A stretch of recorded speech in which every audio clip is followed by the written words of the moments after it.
एक महत्त्वाची अपडेट आलेली आहे शिक्षक भरतीबाबत. तर शिक्षक भरती पवित्र पोर्टलद्वारे लवकरात लवकर पार पाडण्यासाठी निर्देश दिलेले आहेत.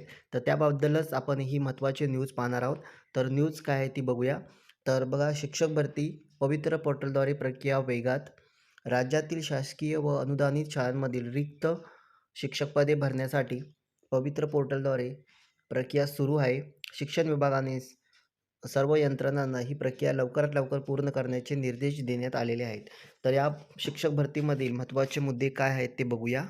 तर शिक्षक भरती पूर्ण करण्याचे निर्देश देण्यात आलेले आहेत अशा प्रकारे, आणि ही भरती 15 एप्रिल च्या आतमध्ये करणं गरजेचं आहे असं सांगितलेलं आहे. त्यामुळे लवकरात लवकर या भरतीला सुरुवात होणार आहे. तर पवित्र पोर्टलद्वारे भरती राज्यातील शिक्षक भरती पूर्णपणे ऑनलाईन पद्धतीने केली जाणार आहे.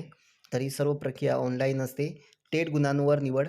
उमेदवारांची निवड टेट परीक्षा व शैक्षणिक पात्रतेच्या आधारे होणार आहे. जी अभियोग्यता चाचणी झाली होती त्या परीक्षेच्या गुणांच्या आधारे मेरिट लागेल आणि त्या मेरिटवरती ही भरती होईल. प्राधान्यक्रम नोंदणी. उमेदवारांना शाळा व जिल्ह्याचे प्राधान्यक्रम नोंदवता येणार.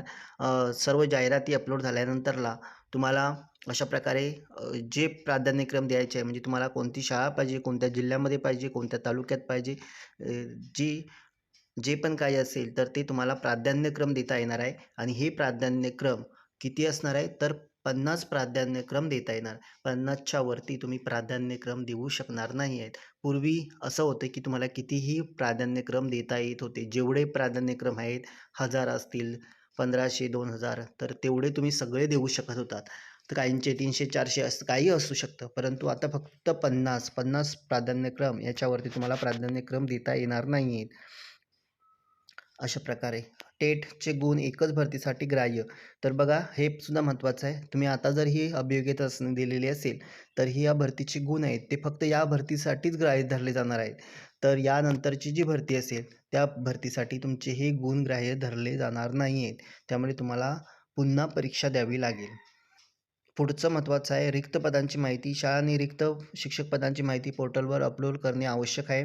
लवकर भरती पूर्ण करण्यावर भर. राज्यातील रिक्त पदे भरून विद्यार्थ्यांचे शैक्षणिक नुकसान टाळायचे असेल तर ही शिक्षक भरती लवकरात लवकर केली पाहिजे, आणि त्यासाठी शिक्षण विभागाने तसे निर्देश दिलेले आहेत. 15 एप्रिलपर्यंत ही भरती पूर्ण करण्याचे निर्देश देण्यात आलेले आहेत.